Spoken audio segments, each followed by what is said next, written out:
McLaren didn't just improve in Miami, they unlocked something no one else saw coming. In less than 30 minutes, the MCL40 went from invisible to the fastest car on the grid. Lando Norris drops a 1 minute, 27.869, faster than Mercedes, faster than everyone, and suddenly, the entire balance of power shifts. Because this wasn't a normal upgrade. This was a complete transformation, and if you understand what changed, you'll understand who really controls this season now. Before Miami, McLaren didn't look like a team ready to fight for pole. They looked incomplete. The MCL40 had speed, yes. You could see it in flashes. Certain corners, certain phases of a lap, moments where the car hinted at something bigger. But it never came together. One session it lacked balance. Another, it struggled with energy deployment. Then tire behavior became the issue. It was always something. And in Formula 1, almost is useless. Because if your car only works in parts, you never get the full lap. That was McLaren in the first races of 2026. A car with potential, but no identity. But here's where Miami changes everything. Because this wasn't just an upgrade weekend. It was a reset. A completely new understanding of the car. According to the session breakdown on page 3, Norris immediately went fastest in key sectors during the first phase of qualifying, something McLaren simply couldn't do consistently before. That's not a gradual improvement. That's instant transformation. And transformations like that don't come from one small change. They come from solving the right problem. Because in Formula 1, performance isn't about adding more speed. It's about removing what's holding you back. And for McLaren, that limitation was very specific. Energy delivery. Earlier in the season, the MCL40 struggled in the exact moment that defines qualifying laps, corner exit. That initial burst of acceleration. That's where they lost time to Mercedes. That's where the car felt weak. But in Miami, that weakness disappears. The report makes it clear. The updated MCL40 no longer suffers from the same superclipping limitations that affected it in previous races. And that changes everything. Because once you fix that one limitation, the rest of the car starts to work as intended. Suddenly, the driver can trust the throttle. Suddenly, the exits are clean. Suddenly, the lap flows. And that's exactly what we saw. Norris wasn't just fast. He was comfortable. And that's the detail that matters most. Because when a driver feels comfortable in qualifying, they unlock performance that wasn't visible before. But here's where the story gets even more interesting. Because the MCL40 didn't just gain performance. It changed personality. Before Miami, it was unpredictable in a different way, inconsistent, difficult to extract peak performance. Now, it has the opposite problem. It's extremely fast, but only inside a very narrow window. You could see it in the second phase of qualifying. Norris nearly loses the car in the chicane. The rear steps out, the balance disappears for a moment. That's not random. That's the cost of operating closer to the limit. Think of it like a high-performance machine. Incredible output, but only if every condition is perfect. Tires need to be in the exact temperature range. Grip needs to be there. Inputs need to be precise. Miss one detail, and the car punishes you. But hit everything perfectly. And suddenly, you have something no one else can match. That's the real transformation. Not just more speed. More sensitivity. More precision. More potential. And that's what makes what happens next so important. Because once Norris finds that perfect window, the MCL40 doesn't just compete. It dominates. And when that window finally opened, everything changed. Final segment. One lap. No room for mistakes. After everything that happened before, after that moment where the car almost slipped away, Norris doesn't push blindly. He adapts. The outlap becomes surgical. Every movement controlled, every input designed to bring the tires into the exact range the car needs. Not close. Perfect. Because now they understand something they didn't fully control before.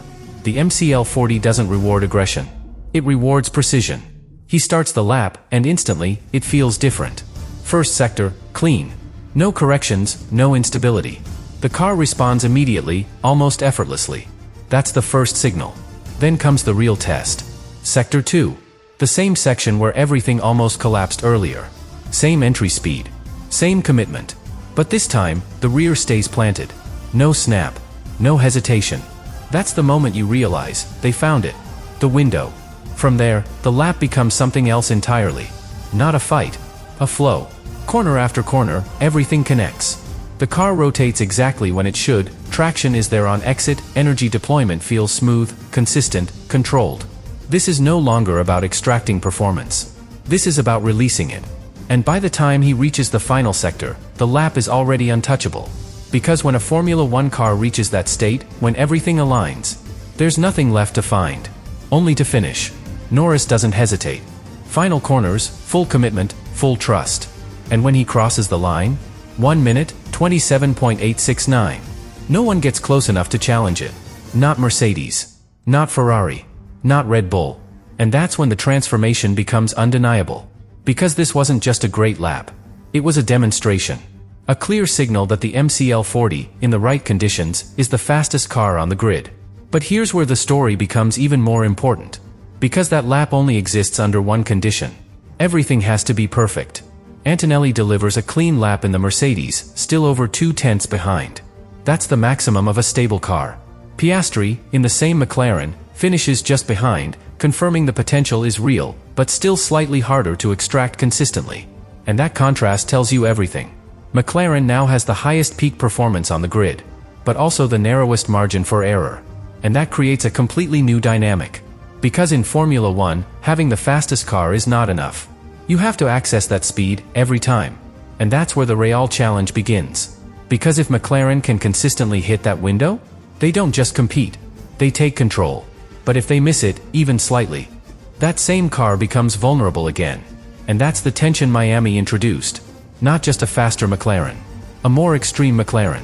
A car that can dominate or disappear, depending on how perfectly everything is executed. So now the question isn't what the upgrade did. That part is clear. The real question is much more dangerous. Can they control it when it matters most? And this is where everything starts to connect, in a way most people completely missed. Because while everyone focused on Norris, on the lap, on the headline, the real story was happening underneath. That upgrade didn't just make McLaren faster. It changed how the entire grid behaves. Think about it. Before Miami, Mercedes controlled qualifying. Ferrari was close but inconsistent. Red Bull was still trying to understand their own car. McLaren wasn't even part of that conversation. Now, they are the reference. And when a new reference appears in Formula One, everything shifts around it. Mercedes suddenly has to react. Ferrari has to take more risks. Red Bull has to accelerate development. Because now, they're not chasing a dominant team anymore. They're chasing a moving target. And that's much harder. But here's where the story becomes even more complex. Because this isn't just about qualifying pace. This is about how that pace translates into everything else. According to the analysis on page 11, McLaren's strength in Miami comes from how explosive the car is in the first seconds of each sector, especially when energy deployment and traction are perfectly aligned. That's a very specific type of performance. Short bursts. Maximum output. Perfect for qualifying. But that raises a serious question. What happens over a full race distance? Because the same traits that make a car incredible over one lap can make it difficult to manage over many laps. Tire degradation. Energy management. Consistency. All of that becomes harder when the car operates in such a narrow window. And that's the hidden risk. Because while McLaren unlocked peak performance, they may have made the car more demanding to drive over time. More sensitive to conditions. More dependent on precision. And in a race, precision is harder to maintain. Lap after lap. Corner after corner. Small changes in temperature, grip, traffic, everything affects the balance. So now, the story splits into two possible futures. In one, McLaren learns how to control this new version of the MCL40. They understand the window. They replicate it. They turn that peak performance into consistent dominance. And if that happens, this upgrade doesn't just win poles. It wins championships. But in the other future, they struggle to manage it. They hit the window sometimes, and miss it others. They dominate one session, and disappear in the next. And suddenly, that incredible speed becomes unreliable, unpredictable. And in Formula One, unpredictability is the biggest enemy of success. That's the real consequence of what we saw in Miami. Not just a faster car. A more extreme car. One that forces McLaren to operate at a higher level than ever before. Because now, it's not enough to be fast. Now, they have to be perfect. And that's where the pressure begins. Because every team in Formula One is now watching the same thing. Not just how fast the MCL40 is, but whether McLaren can control it. Because if they can, this upgrade didn't just change Miami. It changed the entire season. And if they can't, then what looked like a breakthrough might become their biggest challenge yet. And this is where the story reaches its most important point, the part that decides everything. Because Miami didn't just show us what the MCL40 can do. It showed us what it demands. And that's a completely different conversation. Upgrades in Formula 1 are usually about adding performance, more downforce, better balance, improved efficiency. But this one raised the ceiling and raised the difficulty at the same time. McLaren didn't just build a faster car. They built a car that only works at its absolute best when everything is perfectly aligned. Driver input, tire temperature, track conditions, energy deployment. All of it. Perfect. And that changes the role of the driver completely. Because now, Norris and Piastri are not just driving a fast car. They're managing a very precise machine. One that rewards perfection and punishes anything less. That's why Norris' lap in Miami felt different. It wasn't just quick. It was controlled, measured, almost calculated. He wasn't just pushing the car, he was working with it. And that's the key. Because when a car reaches that level of sensitivity, the difference between a good lap and a perfect lap becomes massive. And in Miami, Norris found perfection. But here's the part no one can ignore. Finding that level once is one thing. Repeating it is something else entirely. Because every track is different. Every surface, every temperature, every corner layout changes how the car behaves. And a car that depends on such a narrow window doesn't always translate easily. That's the risk McLaren now carries. They've unlocked something incredible. But they've also made themselves more exposed to variables. More dependent on execution. More vulnerable to small changes.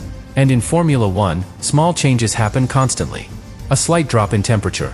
A different wind direction. A small mistake in tire preparation. That's all it takes. And suddenly, the car that looked unbeatable becomes difficult again. But here's where everything comes together. Because this is exactly why Miami matters so much. Not because McLaren was fast, but because they showed the maximum potential of the MCL40. The absolute peak. And once that peak is visible, every other team knows what they're chasing. Mercedes now understands the new target. Ferrari sees how close they really are.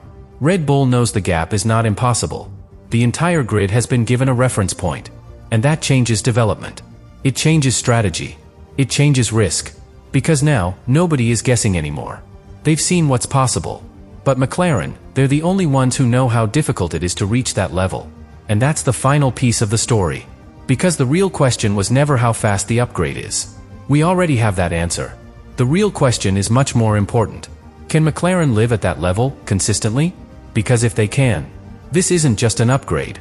It's a championship-winning breakthrough. But if they can't, then what we saw in Miami wasn't the start of dominance.